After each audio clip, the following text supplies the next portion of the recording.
Hello, my name is Kyle Matthews. I'm Executive Director of the Montreal Institute for Genocide and Human Rights Studies. We're very pleased today to partner with Yazda to organize the Canadian briefing on the anniversary of the Yazidi genocide. Many of you know the Yazidis are a minority group in the Middle East, particularly in Iraq, and they suffered enormous violence at the hands of ISIS, Daesh.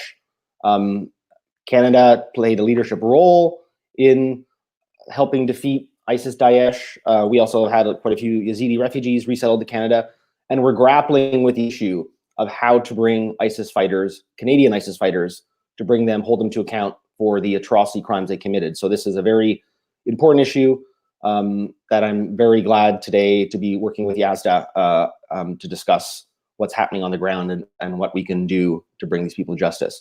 So today we have four very amazing speakers, all with different backgrounds of things to say.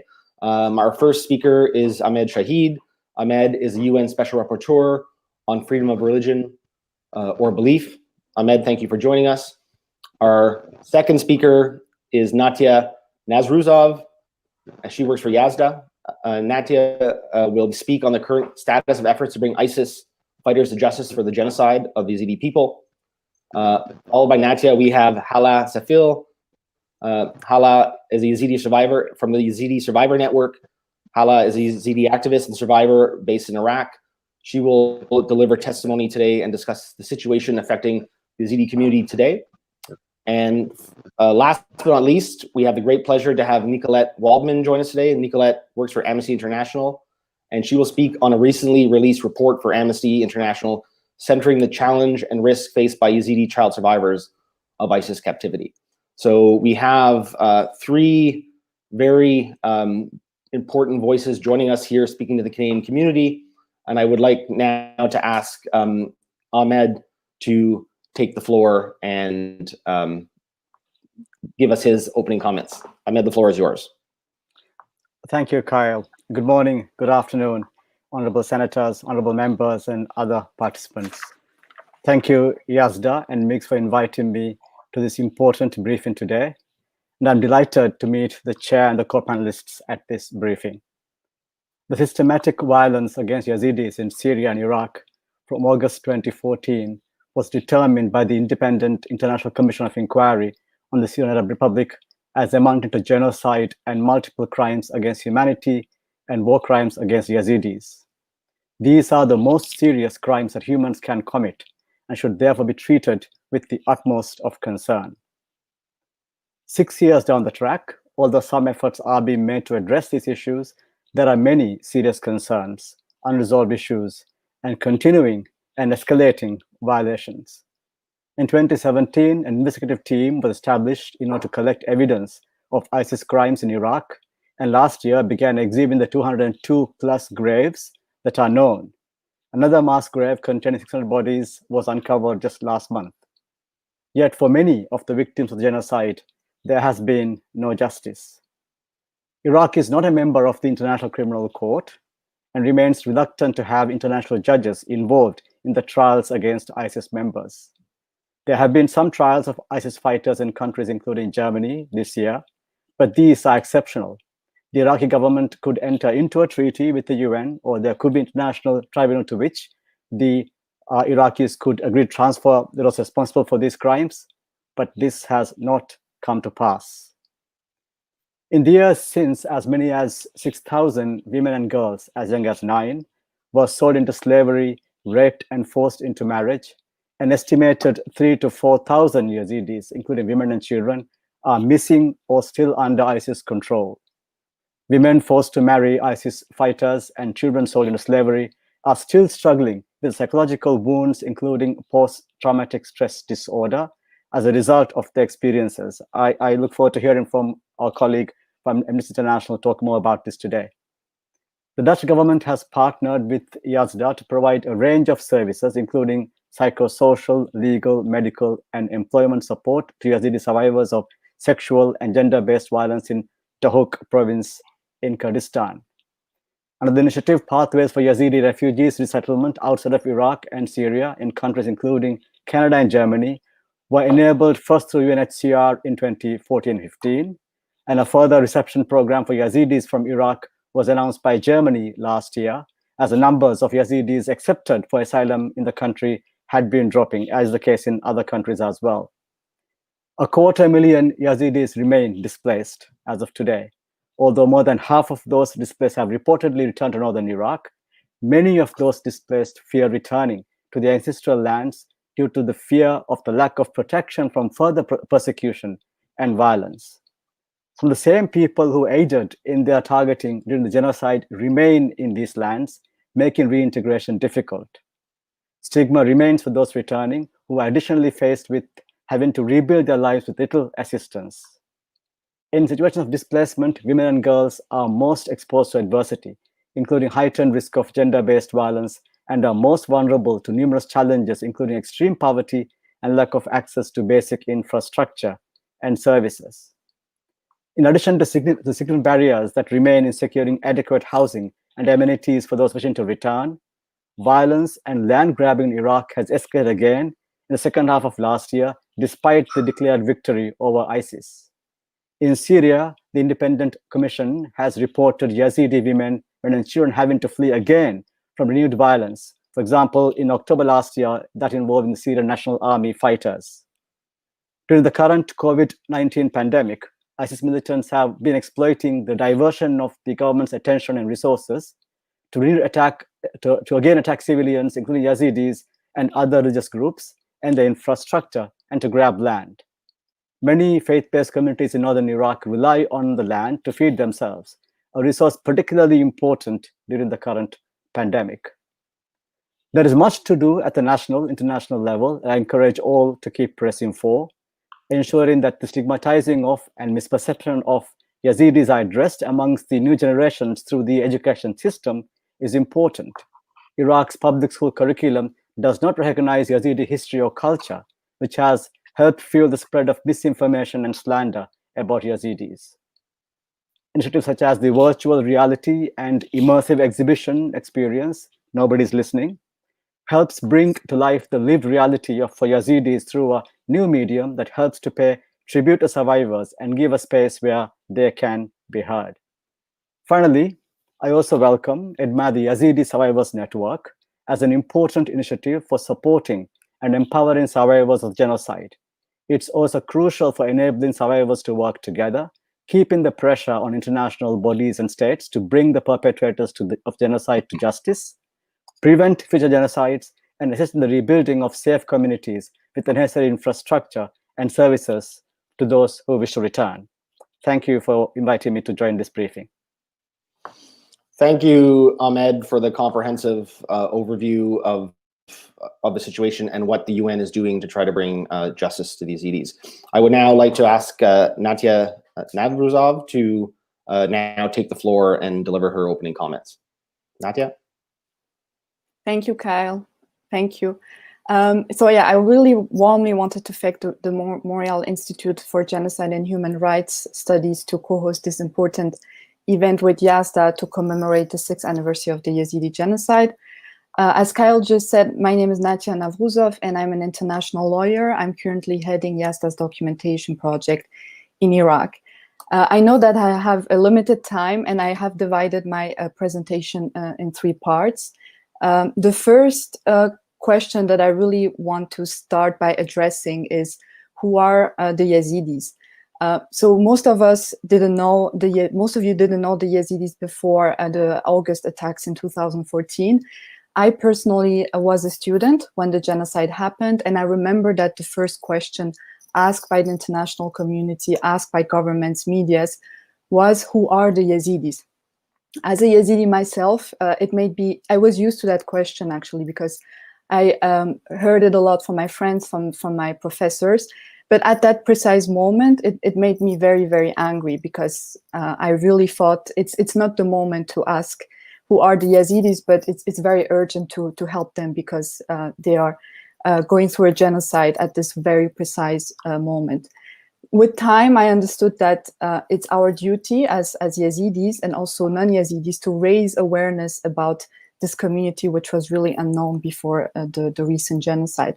So I always take a couple of seconds to explain who the Yazidis are before presenting anything. So Kyle already mentioned briefly, so the Yazidis are an ethno-religious group that is over 6,000 years old and has roots in ancient Mesopotamian religions. The Yazidis believe in one god called Khode and 7 angels, including the archangel Tausi Malek. Yazidi religious celebrations are really intertwined with changes of the season and linked to the nature. The holiest place for the Yazidis is Lalish Temple in Iraq, and currently we believe that there are around 1.5 million Yazidis around the world. Sinjar, of course, in Iraq being their homeland, but also with diasporas in Turkey, Armenia, Georgia, France, Australia, and of course, Canada. So why are the Yazidis scattered all around the globe? So this is really linked to the history of the Yazidis. The genocide that ISIS committed is one of the many genocides that the Yazidis suffered from throughout their history. According to the Yazidi history, Yazidi suffered 73 massacres called firmans by the Yazidis before the one committed by ISIS. For instance, we know that many Yazidis died during the Armenian genocide, but there's not a lot of documentation that was made about this. So when ISIS attacked the Yazidis, the genocidal ideology was already present, and ISIS had already studied the Yazidi, knew the Yazidis, and the attacks were carefully planned. So what happened exactly on the 3rd of August? Sinjar is divided by a mountain, and you have Yazidi villages on the north and south of Sinjar mountain. When ISIS came, they came mainly from Mosul, that they had already taken in June 2014, and attacked first the south side of Sinjar mountain, so the villages on the south side. In a couple of hours, they were able to murder men, enslave women and children, and then move to the north side. So statistically, the people on the north side had more time to flee and were able to flee to Turkey, Syria, Kurdistan. We believe that around 10,000 Yazidis were killed and enslaved in these first days of the attacks. 100% of the Yazidis from Sinjar were displaced, so around 450,000 people. There was a massive property destruction, and also 68 Yazidi temples and cultural sites were destroyed by ISIS. So what is the situation of the Yazidis now, 6 years after? So as mentioned, around 2,900 Yazidis are today missing.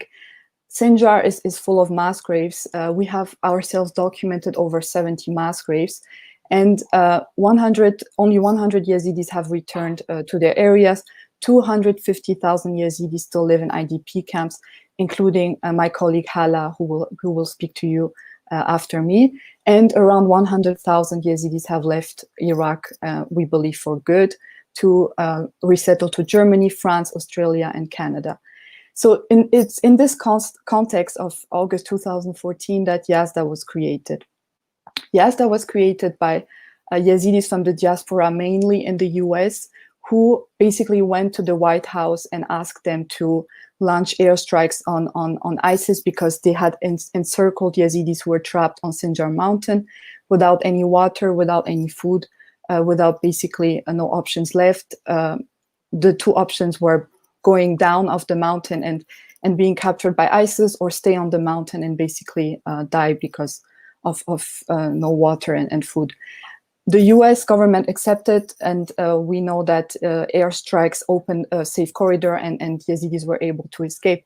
But of course, the suffering was not finished, and there was a big humanitarian crisis. So these same people from the Yazidi diaspora decided to provide humanitarian aid to the Yazidis and founded Yazda. Today, Yazda is a big organization registered in Iraq, of course, in the US, in the UK, Germany, Sweden, and also Australia.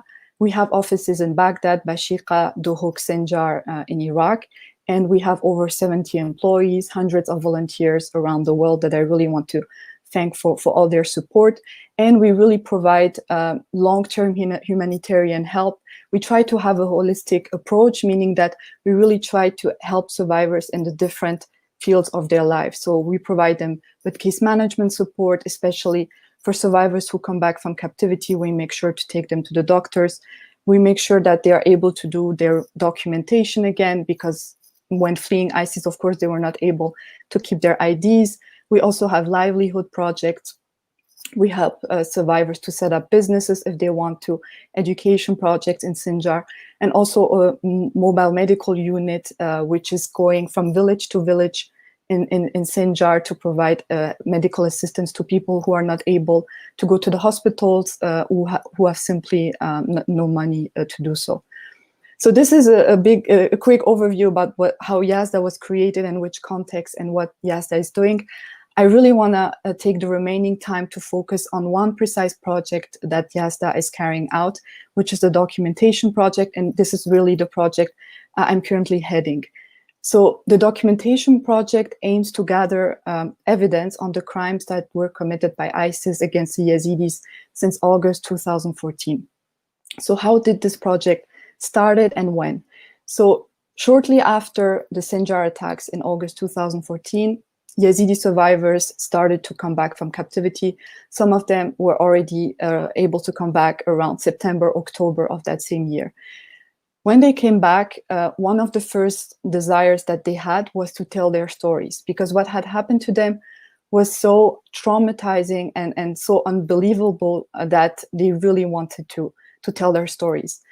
As I mentioned before, Yazidis went through 74 genocides, 73 with the one committed by ISIS 74, and it's almost impossible to find any documentation of what has happened to Yazidis previously. I myself know that my ancestors were killed by the Ottoman Empire throughout previous genocides, but I have no idea of what has happened exactly. So Yazda wanted to avoid this situation, and this documentation project started really as a cultural documentation project. So the idea was to build a historical archive, document the stories of the survivors so that their voices could be preserved and heard when the moment was right. With time, we turned this project also to an advocacy project, because many survivors we are working with are really ready to take another step further and speak to the international community directly. And Hala is one of these survivors. She will speak to you very soon. A bit further in this project, we realized that the information we were gathering could also be used in courtrooms. So the information survivors have had is so valuable and is so precise that we could definitely use them to build legal cases. And specifically, we could use them to avoid a situation where ISIS members are only prosecuted for membership to a terrorism group and also are prosecuted for international crimes, so genocide, crimes against humanity and war crimes committed against the Yazidis. So how do we do that? First, the main component of this project is to listen to survivors. So we collect their testimonies when they come back from captivity.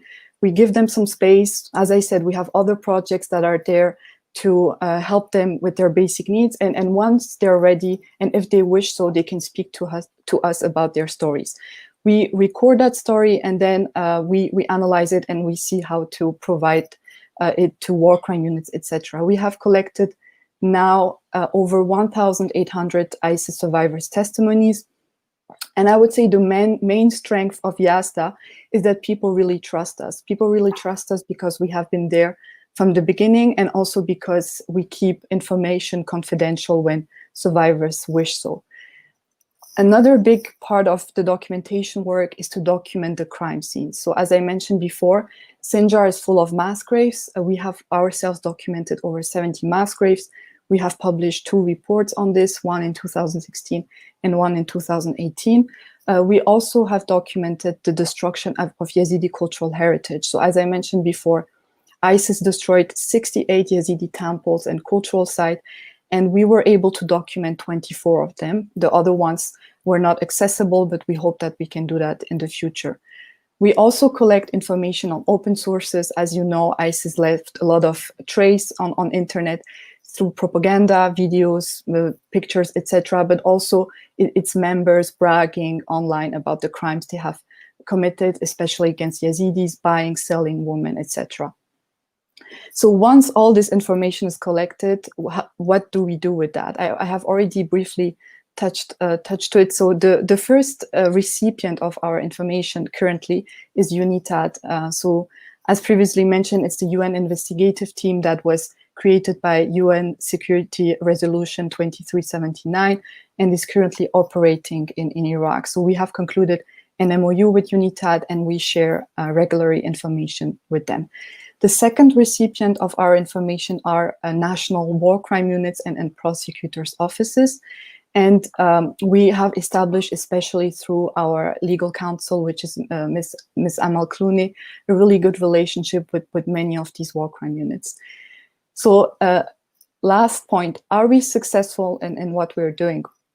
So I would say yes and no. Of course, you might be aware that some cases have started, especially in Germany. And the first one that I wanted to mention is the Jennifer W. case, which is ongoing in Munich, and that has started last year in March.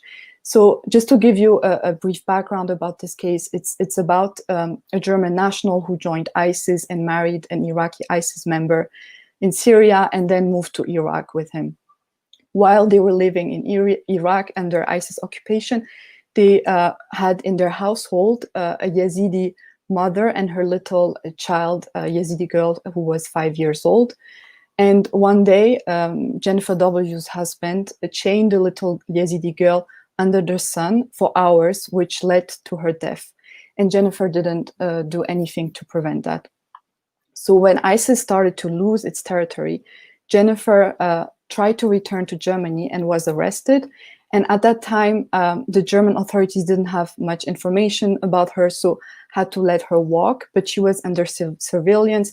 She committed some mistakes, and at some point she was arrested. And the German authorities knew that she had these two Yazidi slaves in her household, but they didn't have any idea about their identity, about the whereabouts of the mother, because the little girl, as I mentioned, had died.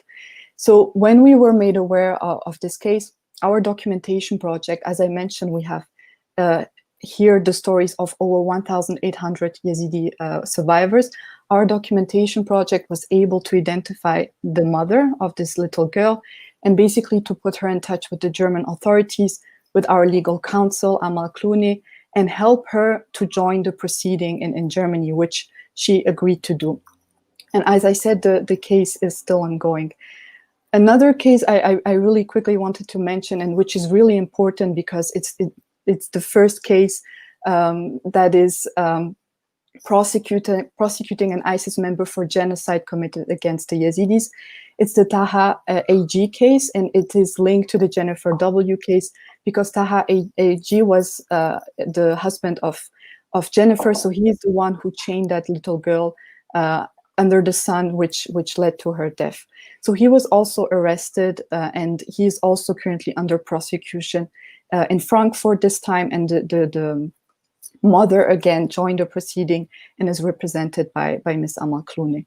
There are a couple of other cases in Germany, but I will keep that for the follow-up questions, I would say.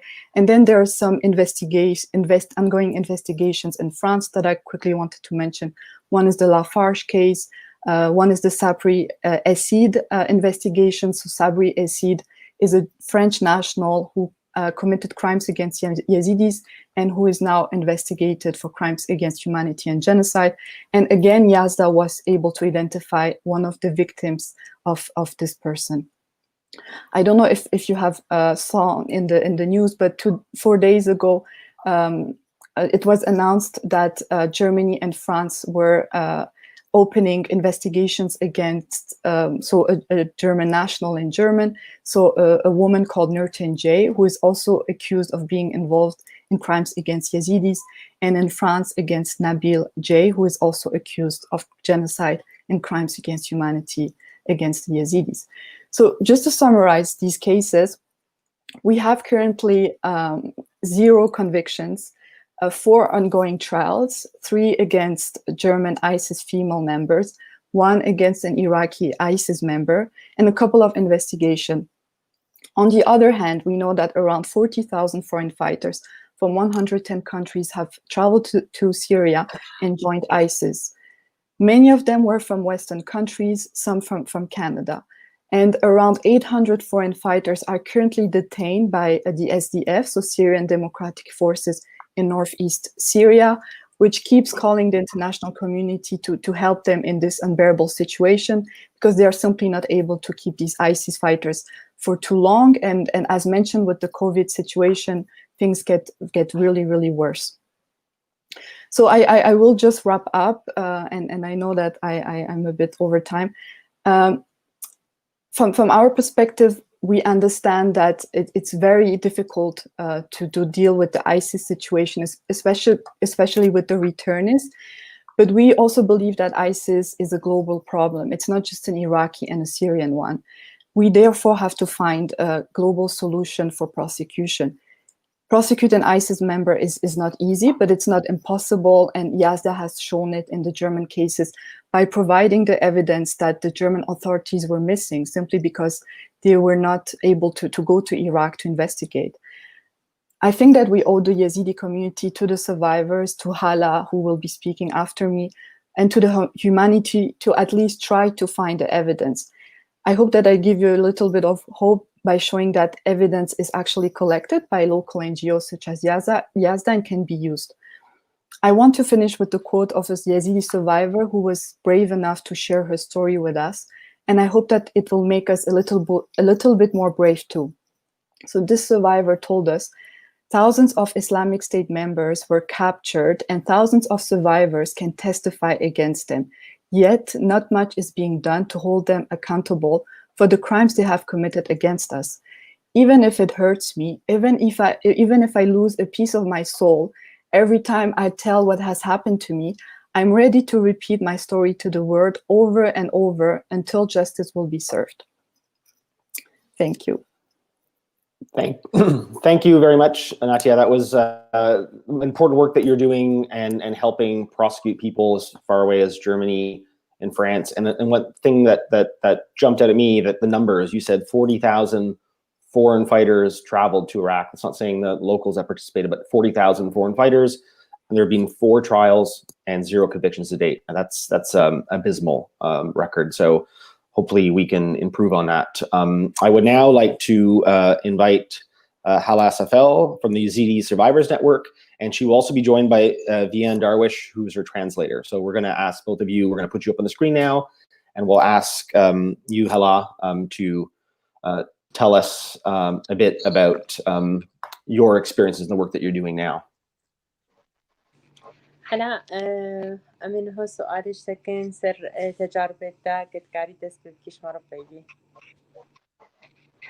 شكرا لكم لمنحي هذه الفرصة لكي أتحدث عن معاناة الأقليات اليزيدية، ولي فخر أن أنضم معكم هنا. Thank you so much for giving me this opportunity to speak about the sufferings of the Yazidi minority, and it's an honor for me to join you here. وأقول ما لدي بما أن الوقت قصير ولا يمكنني أقول الكثير، فسأقول ما لدي باختصار. So I will say what I have to say since I have no much time. So I will say it briefly. أنا كناجية يزيدية قضيت 3 سنوات من عمري تحت أسر تنظيم داعش. سنوات لم تكن فيها شيء يدعو إلى الحياة. I am as a Yazidi survivor. I have spent 3 years from my life in ISIS captivity, years that there was nothing called for life in. بل كل لحظة فيها كانت تعادل الموت 1000 مرة. And every moment in those years were equal to the death 1,000 times. حيث تعرضنا لما لا يقبل الضمير. أصبحنا ضحايا في لحظات الزمن، وتعرضنا على جرائم منذ لها جبين الإنسانية. We were subjected to what is unaccepted by any soul. We became survivors in seconds of time. We were subjected to crimes that are out of the humanity.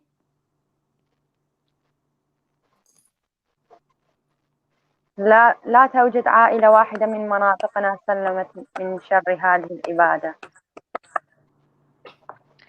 There is no even like a single family from our areas were survived from the evil of this genocide. لا زال مصير أكثر من 2800 من النساء والأطفال مجهولة. There are still more than the destiny or the faith, more than 2,800 people from women and children are missed. أكثر من 80% من شعبنا لا يزال يتذوق مرارة النزوح، ومناطقنا المدمرة غير آمنة أصبحت للأسف ساحات للصراعات المختلفة. And more than 80% from our people are still testing the bitter of the displacement. Our original places are the ones who are damaged, and insecure becomes unfortunately a stage for the various conflicts. فأنا كناجة ومعي مئات ممن عادوا لا زالوا يعانون الأمرين. I am as a survivor, and with me hundreds of those who return back. We are suffering from two things. من غياب الاهتمام الحكومي والمنظمات من خلال عدم وجود دعم ولا برامج إعادة تأهيل. The first thing we are suffering from the neglecting that we face from the government or the NGOs, such as like there is no enough support for the survivors, as well as there is no rehabilitation programs for them. كذلك الأمر الآخر، وهو لا زال هناك الآلاف من المفقودين بحاجة إلى البحث عنهم وإنقاذهم. The other thing is there are still thousands of missed people there in need to search for them and to rescue them. إنها الذكرى السادسة للإبادة الجماعية الأيزيدية، إلا أنها لا زال المجتمع الدولي لم يعترف بهذه الإبادة الجماعية اعترافا دوليا وأمميا. It has been the sixth memory of the Yazidi genocide, and still the international community didn't recognize it as a genocide, and didn't recognize it internationally as a genocide.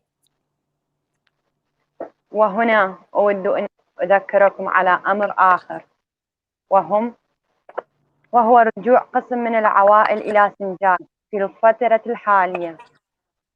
And here I would like to remind you about something important else, which is some people or some families, they are returning to Sinjar currently. وإن سبب الرجوع هو بحكم أن أغلبية منهم منتسبين ضمن صفوف القوات الأمنية العراقية. And the reason behind their returning is some members of those families, they are members of the Iraqi military forces. وإن بقى عوائلهم في المخيمات بات مشكلة صعبة، والذي يعودون لا يعودون لأن يتوفر الأمن والأمان والخدمات، بل يعودون لكي لا يقطع رواتبهم. So their families who are staying in camps, in IDP camps Kurdistan, it becomes like a problem for them. So they are returning back, not because they want to return back, but because the security and safety and the other life condition services is available, but they are returning because they don't want to lose their salaries and income resources.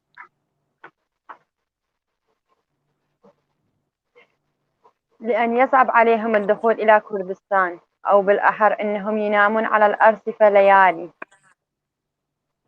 So it's so difficult for them to come to Kurdistan, and when they try to come, they are sleeping like nights and nights in the roads and streets. وبعد ذلك يعودون إلى شنغال دون دخولهم إلى كردستان، فإنهم يضطرون العودة إلى مسكنهم الأصلي. And after spending nights in the roads, they are returning to Shingal without entering Kurdistan. That's why they are obligated to return to their original place. لصعوبة توفير الخدمات المعيشية هناك. وكذلك في المخيمات. Regarding the difficulty of the life conditions services there, the availability of the providing the life condition services there, and also in the IDP camps here. وكذلك في المخيمات نظرا لظروف كورونا. And also in the camps regarding COVID-19 situations. أخيرا وليس آخرا، أشكر جميع الدول التي ساعدوا الأيزيديين، وخاصة ألمانيا وأستراليا وكندا الذين ساعدوا الناجين. Okay. Last but not least, I would like to thank all the countries who helped the Yazidis, especially the survivors, especially Germany, Australia, and Canada. الذين ساعدوا الناجين واستقبلهم في بلدهم، ونتأمل منهم المزيد من الدعم للأيزيديين في العراق.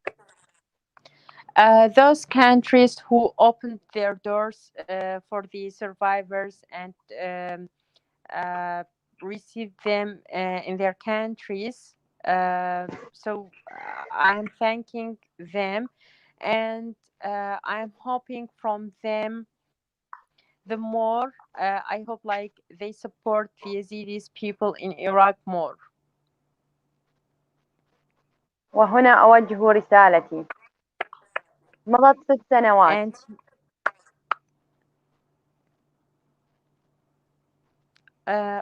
And here I would like to give my message. It has been 6 years. مضت 6 سنوات. ألا يكفي هذا الإهمال تجاه المفقودين الأيزيديين بشكل عام، والناجين والناجيات بشكل خاص؟ إلى متى سنبقى مقيدين العيادة؟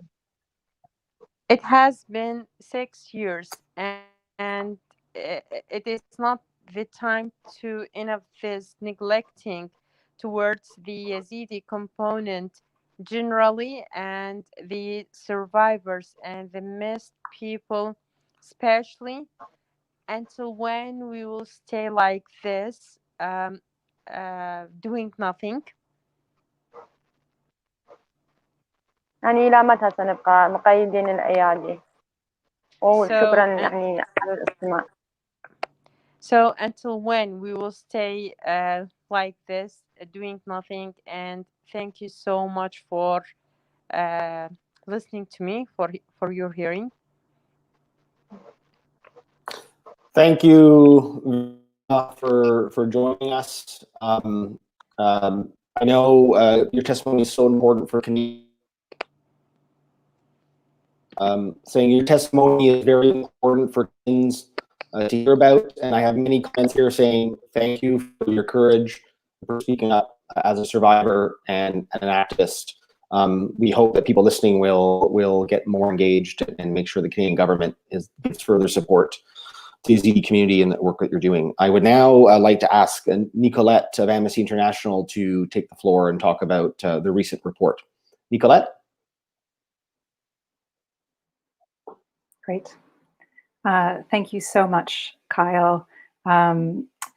Thank you, MIGS. Thank you, Yazda, and the co-panelists, and all of you who are listening today. So today, I wanted to share some of the key findings from an Amnesty report that was released yesterday, which focuses on Yazidi child survivors of ISIS captivity. So I'll first discuss how we carried out the research, and then I'll go into some of the key findings. So in terms of the methodology for this report, we carried out the research between January and July of this year. And in that time, we interviewed 29 Yazidi survivors who were taken captive by ISIS's children, 25 family members who care for these child survivors, and then 69 other individuals, including staff members of NGOs, government officials, UN officials, doctors, psychologists, psychotherapists, journalists, and other experts. So in terms of the findings, I'll talk about two groups of findings today. First, related to the challenges faced by Yazidi child survivors, and then related to challenges faced by Yazidi women who gave birth to children as a result of sexual violence. So to start out with on the child survivors, when ISIS attacked the Yazidi community in 2014, they killed or abducted thousands of children. And since 2014, hundreds of these children have returned back to their families, but unfortunately their returns have not marked the end of their suffering. Instead, what we found is that these children are facing massive challenges. The challenges I want to go through today are in four main areas: physical health, mental health, language, and education. So first, in terms of physical health, as a result of starvation, torture, sexual violence, primarily for girls, and being forced to endure or participate in armed conflict, many child survivors now have long-term injuries, conditions, or physical disabilities. So girl survivors of sexual violence by ISIS fighters, which is many, as it was a policy of ISIS to subject any girl over the age of 9 to sexual enslavement. These girl survivors have unique health issues. They include, just some of them are traumatic fistulas, scarring, and then difficulty conceiving or carrying a child to term. Boys who were forced to fight by ISIS, again, this is the vast majority of the boys who were abducted were recruited into ISIS and sent to institutes for indoctrination and then into the ranks of ISIS at the age of 7. These boy survivors are especially likely to suffer from serious health conditions or physical disabilities, such as lost arms or legs that they incurred during the fighting. So second, in terms of mental health, these child survivors are really facing a mental health crisis. Almost every caregiver who we interviewed said that the mental health of the child survivor they looked after had been affected by their time in captivity, in most cases very severely. Of course, each child's situation is unique, but mental health experts that we interviewed have detected some patterns, and they find that the most common conditions experienced by Yazidi child survivors are PTSD, post-traumatic stress, anxiety, and depression. And some of the most common symptoms that these child survivors exhibit are aggression, hyperactivity, flashbacks, withdrawal from social situations, recurrent nightmares, and severe mood swings. Third, in terms of language barriers, many child survivors experience significant language barriers upon return, and that can prevent them from reintegrating into their families and community. Some children manage to maintain fluency in Kurmanji dialect of the Kurdish language, but others are unable to speak or even understand Kurmanji Kurdish when they return. They primarily speak Arabic, and this can mean that families can't even speak with each other or understand each other, which poses a very serious barrier to these children reintegrating into their families and community. Finally, in terms of access to education, Yazidi child survivors face particular challenges in accessing education, as they have almost always missed 1 or more years of schooling during captivity. And government and national, the national authorities, NGOs, and international organizations have set up some programs for accelerated learning to get these children back into school. But what we found was that many child survivors are not registered in these programs, either because they don't know they exist, or because they can only be accessed by dealing with extremely burdensome levels of bureaucracy involving extensive paperwork and then needing to approach multiple government agencies. So to sum up on what the child survivors are facing, there have been efforts, and organizations like Yazda is one of the organizations doing amazing work with the resources they have. But every humanitarian actor we interviewed for this report told us that the current programming is nowhere close to meeting the needs of these child survivors, which are so overwhelming and so urgent. So secondly, women with children born of sexual violence during captivity. Just as some background, as a result of ISIS's policy of systematic rape and sexual enslavement for Yazidi women and young women and girls, these Yazidis gave birth to hundreds of children during their captivity. And due to religious, societal, and legal pressures, these children have largely been denied a place within the Yazidi community. Now, I just wanted to touch on the legal pressures. The current Iraqi legal framework makes it even more difficult for the Yazidi community to accept these children, because it requires any child born of a Muslim or an unknown father to be registered as Muslim. This requirement could be a violation, very likely is a violation, of Iraq's obligations under international law to protect identity and the freedom of religion, as well as a violation of these children's right to enjoy their own culture and practice their own religion, because they're actually being forced to be registered as a religion that is not practiced by their mother. And we're arguing that this legal framework should be amended. There should be exceptions made for the case of Yazidi mothers and for these children. We actually received a response to our report from the Kurdish regional government, and they said that their efforts to amend this legal framework are underway, and we think those efforts must be urgently supported. So because of these religious, legal, and societal pressures, this leads to women who give birth to children as a result of sexual violence being forced to choose between keeping their children but giving up their families and community, or keeping their children or reuniting with their families and community. Giving up their children but reuniting with their children and family. Women have responded to this situation in different ways. Some have willingly separated from their children. Others have remained in IDP or camps for displaced people or refugee camps, or even with their ISIS captors to avoid being separated from their children. And we found that still others have been separated from their children against their will.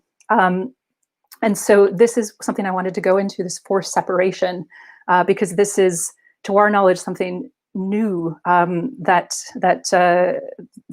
has not been covered so far. And we found in the course of our research that Yazidi women have been very often misled into and very strongly pressured into leaving their children born of sexual violence behind. These women are also being falsely assured that they can reunite with them at a later stage.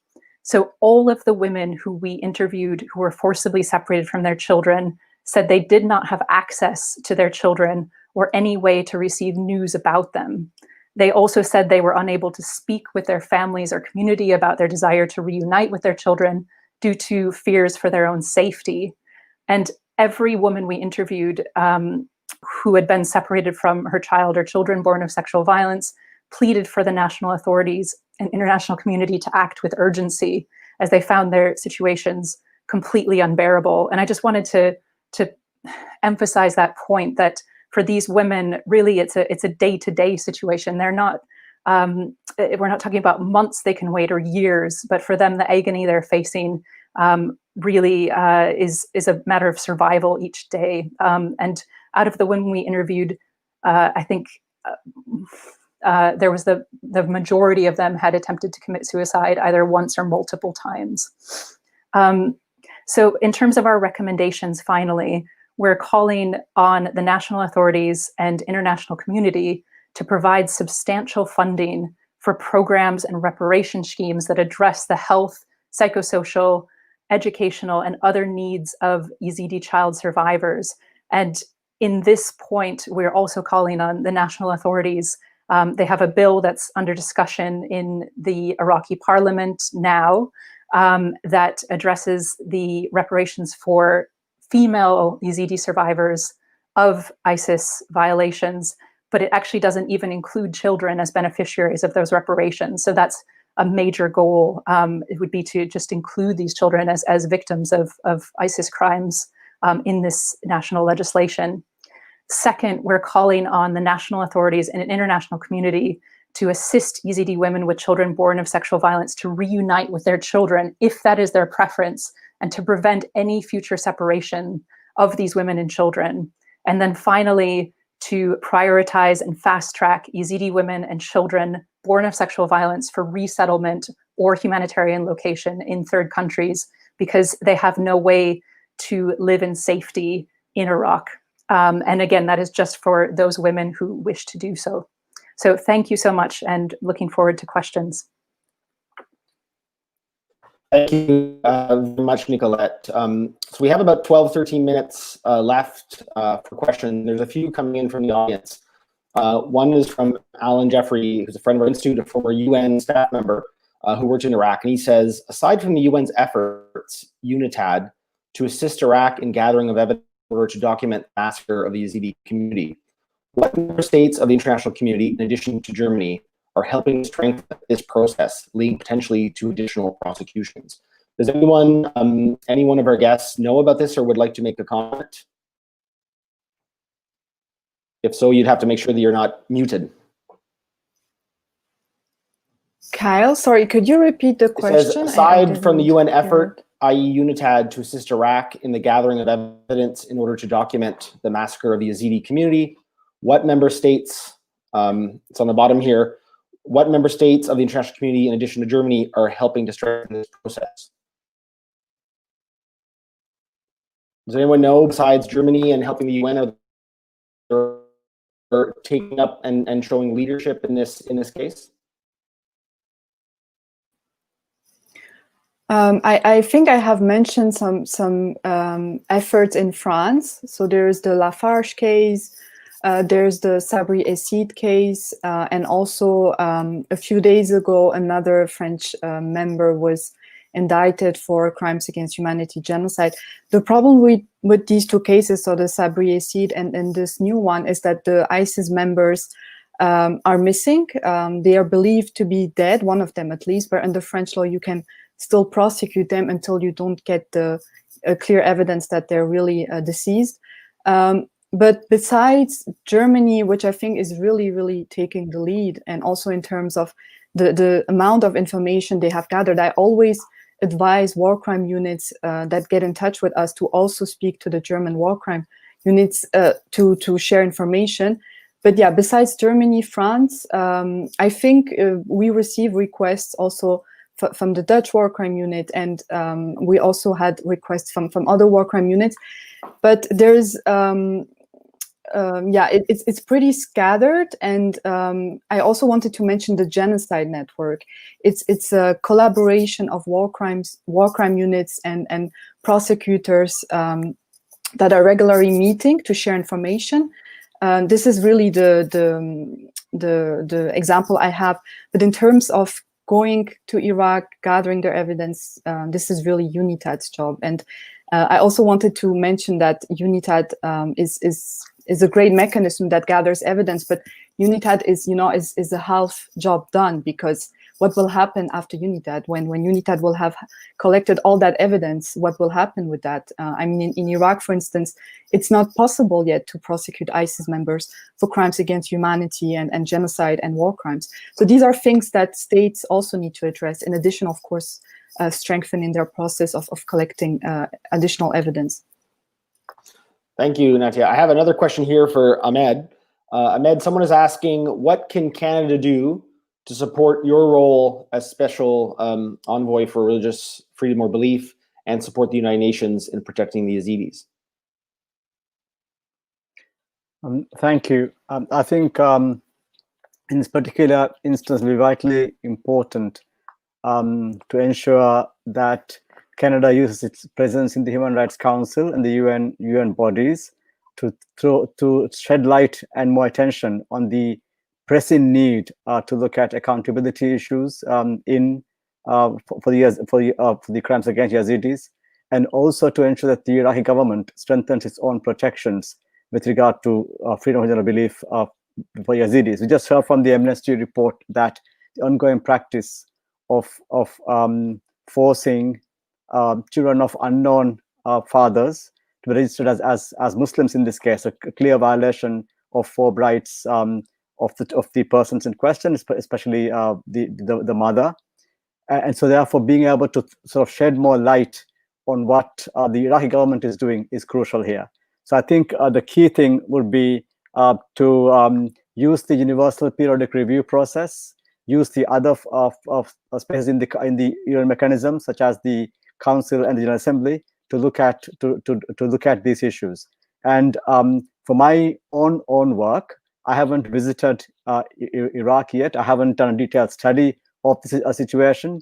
But I think what is crucial here is that we look at the other mechanisms like myself, who can look at accountability issues with regard to the crimes against Yazidis in Iraq. Thank you, Ahmed. Thank you. Nicolette, we have a question here that perhaps you will be able to answer. It might be directed towards you. Taima Jayush asks, is there any specific program by the United Nations for children who were born as a result of sexual violence? So that is a very, very good question. And some organizations, I think, have been taking ad hoc measures, including the UN, to address this. But from our research, in no way is anybody, any organization in the international community or even the national authorities taking the necessary measures to address this situation and the proactive steps. And the reason that we believe proactive action is necessary, not just response, is because these women who have been forcibly separated from their children actually do not feel safe to speak out. They're at risk even of sharing their feelings with their families, let alone their community. So that was part of what we're hoping to do with our report, is to give them a platform to speak out safely. But really, there are many women in this situation. We know that from the women we interviewed, they talked about scores of other women they're in touch with. It's been confirmed by other humanitarian actors and journalists. So this is a very important issue, but so far I think it's gone under the radar, and it's really been an issue where it's been more convenient for the national authorities and international community to look the other way. But actually, these women feel that they're at the last the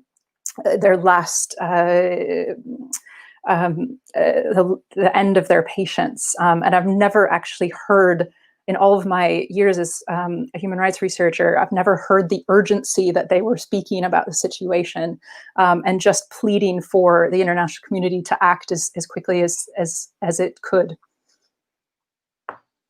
Thank you, Nicolette. So Nicolette, I had a few people ask, how can they get a link to this report? So if you can send that to us, we will post it on our Facebook page, share it on Twitter, so let other people and people in the Canadian government and the Canada's human rights community have a look. We've hit exactly 1 hour, so I know everyone's busy. So I'm going to stop the conversation here. I would like to just, on behalf of MIGS and my colleagues, like to thank Yazda for reaching out to us and wanting to do a Canadian briefing on the 6th anniversary. I think it's extremely important. I'd like to thank Ahmed, Nicolette, Natia, and Hala, and Vivian for joining us today. You've got partners and supporters in Canada. Thank you for taking time, and we really appreciate you sharing your expertise and your knowledge. Thank you. Thank you. Thank you.